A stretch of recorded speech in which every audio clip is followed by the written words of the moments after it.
I'm Molly McManus with Cornell Cooperative Extension of Broome County. Welcome to Savoring the Flavors of the Southern Tier, a collaboration between Southern Tier independent restaurants, the Greater Binghamton Chamber of Commerce, Cornell Cooperative Extension of Broome County, and sponsored by IBM. This project is an opportunity for some of our local chefs to share one of their unique culinary creations and to guide us through the steps of preparation. Our demonstration site is the Commercial Kitchen, located in the Farmers Market building on the Cooperative Extension campus. Dining in or doing takeout, our local restaurants stand ready to serve you.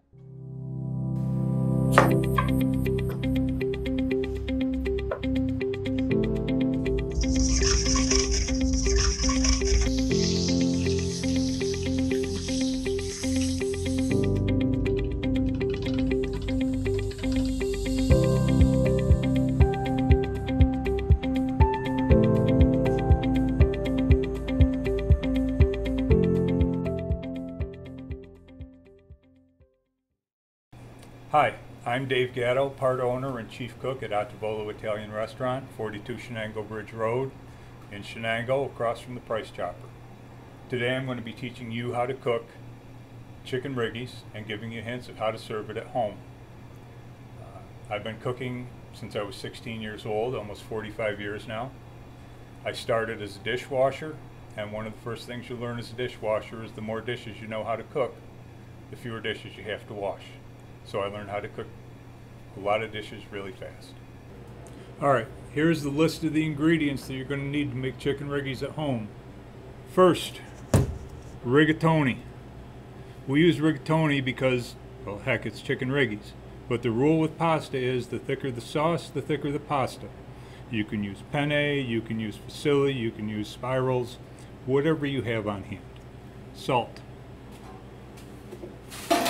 And that's it for the salt. About 90% of the salt you're going to use in Italian cooking is used to boil pasta. Now we have three separate kinds of peppers. We've got bell peppers. I use green, you can use red, you can use orange, you could use tricolor heirloom peppers that they charge $10 a pound for it. But green peppers work fine. Long hot peppers. These are kind of misnamed. They are long, but they're really not that hot. When you're buying them, be careful, because right next to the long hot peppers are going to be the Hungarian wax peppers. And while this sauce is supposed to be a little bit spicy, you don't want the Hungarian wax peppers. Next pepper you're going to use is the cherry pepper. Now you can use fresh or you could use pickled. I like pickled just because it adds a little bit more flavor, but if you have fresh ones on hand, you can use those. Basic white onion. Chicken breast. We're going to dice that up. You can use white meat, you can use dark meat. If you're vegetarian, you can leave it out altogether and it's still going to be a pretty good meal. Extra virgin olive oil. Once again, you can use any oil you have, but extra virgin olive oil gives it a little bit more depth of flavor. Half and half. Parmesan cheese. Now when you buy the Parmesan cheese, make sure you get the stuff that's freshly grated at the store. Don't buy the stuff in a jar or in a plastic can, because those have additives to them that don't allow them to melt the way that real Parmesan cheese melts.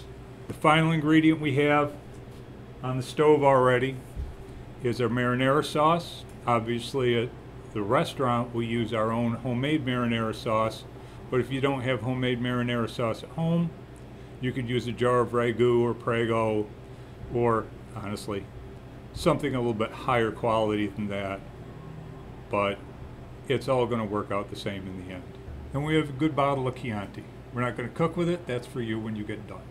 All right, one of the hardest parts about cooking is doing the prep work. Once you've got all the prep work out of the way, the actual cooking part of it is pretty easy. So now we have to chop everything up. Two important things you're going to need here: a very sharp knife and a good cutting board.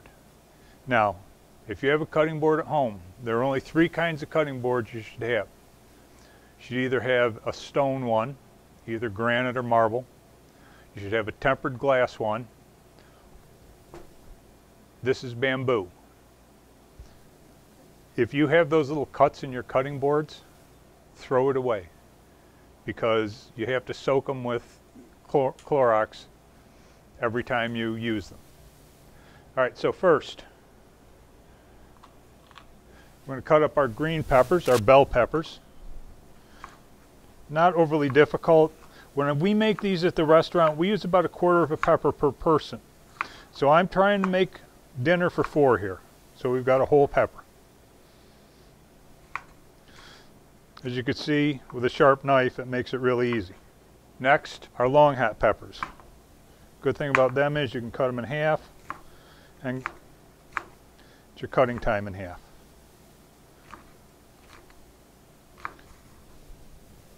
Onions, I use about 1/4 of an onion, so we're going to use a whole onion.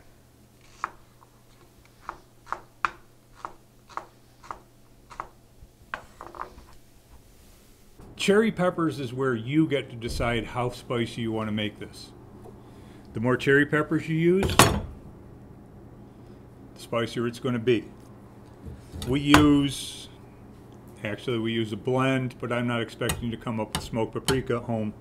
So we're going to use 3 cherry peppers, chopped fine. They don't have to be run through a blender or anything like that, just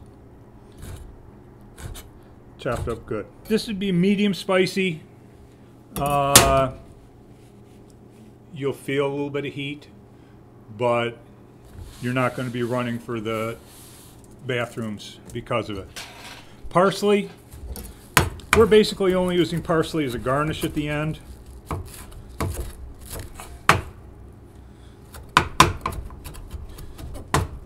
I've never been good at this part of it. Now, we've been cutting things up in a particular order because we want to save the worst for last.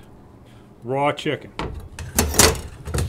Why are we saving that for last? Because once you get done cutting raw chicken, you got to wash the board. Now, we want this in about a 1/2 inch dice. So because these are big, thick pieces of chicken, we're going to cut it in half. We use white meat because it's something that we always have in the restaurant. You can use dark meat, or as I said before, you can either leave it out totally if you're vegetarian, or you could use one of those artificial meat substitute thingies. I'm going to go with the chicken.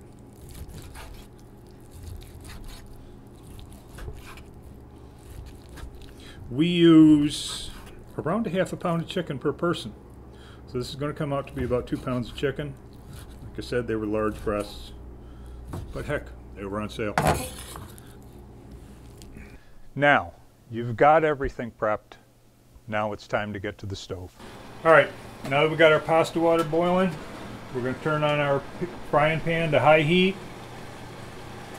Olive oil, and the pasta goes in the pan.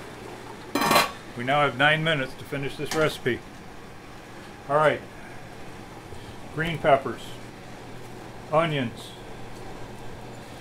and long hots. What we're doing now is just softening them up.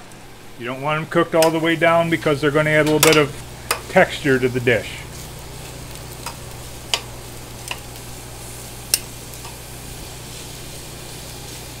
Stir up your pasta. Now, you don't have to have a big fancy pasta pot to do this. Any 6-quart pot with a lid is going to work to make pasta. Stir this up. The onions will be the first thing to burn, so keep them moving. Otherwise, you're going to add a depth of flavor that you don't want. And once those have been going for about 2 or 3 minutes, we're going to add our chicken right on top of everything.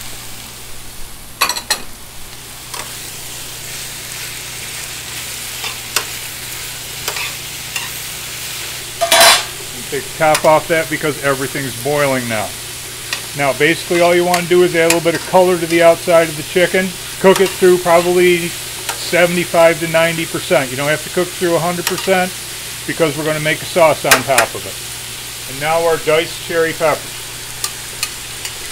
We don't want to add them too early because they're pickled and they'll burn. Keep stirring your chicken and your veggies just to make sure everything cooks through pretty evenly. Once you stop seeing a lot of pink in the chicken, we're going to make what amounts to an Alfredo sauce on top of it. We use half and half. Go about 3/4 of the way up the chicken. And once again, our Parmesan cheese. It doesn't have the chemicals in it that keep it from melting. One of the great things about Italian cooking is that you don't really measure very much. Here I probably put in a little bit less than I needed to, because it's not until your sauce starts melting and you see how thick it's going to be. We want a nice thick sauce here. You can always add more Parmesan cheese, you can't take it out. And Parmesan cheese is one of the major reasons that Italians don't use a lot of salt in cooking, because Parmesan cheese is pretty salty. You can see the sauce is starting to thicken as the cheese melts into the half and half. Try not to get any lumps there. As you can see, it's a nice thick sauce now. The reason we want to make it a little bit thick is now as it's cooking, we're going to add our marinara. Now what I end up with at work is probably 8 ounces of the Alfredo sauce to about 6 ounces of marinara. And what you're going to end up with is what is called in Italy a pink sauce. Actually, it's not called in Italy. This is one of those things that Americans invented. Someone got the great idea of throwing marinara sauce in with their Alfredo sauce, and that's how we came up with alla vodka sauce. Let it cook down for a minute or two. Let's turn the heat down. Nice thick sauce. Now, on the outside chance you have leftovers. I grew up in an Italian family and we never had leftovers. But if you have leftovers and you want to take this into work to really make someone jealous, okay, whenever you use a white sauce, it's going to take milk to thin it out later on, and it'll be just as good as today. Alright, and the sauce is all done. Now we just have to wait for the rigatonis to cook. Like I said, the hard part in cooking is the prep work. Once you have the prep work done, the sauce takes 5 minutes. We're just going to set that over there, and only 2 steps left. Now, you should have a good bowl for pasta. I have both my grandmother's and my great-grandmother's pasta bowls at home. Get all the pasta out of there. Then we're just going to pour. You probably have a little bit left over because we're making pasta and not soup. Wipe the sides down all purty. Sprinkle our fresh parsley on top for color. And now you have something that you could serve to your mother-in-law. And if you don't like your mother-in-law, you could just add some extra peppers in there at the same time. But this is Chicken Riggies, A Tavolo style. It's a wonderful cold weather dish. It's not something you want to be serving when it's 95 degrees out, which is why it's only available at A Tavolo during the cooler months. But it's something that's really going to impress people when you bring it out at a dinner party.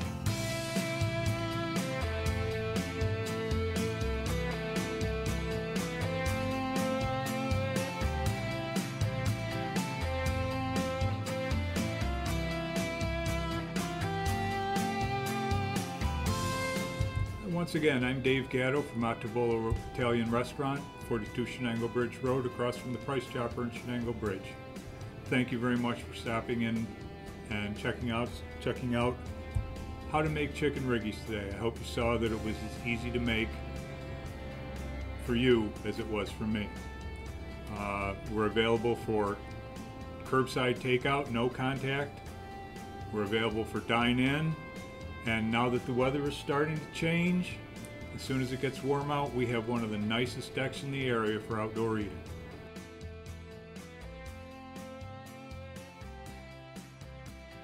Hi, it's Molly McManus again. Thanks for watching.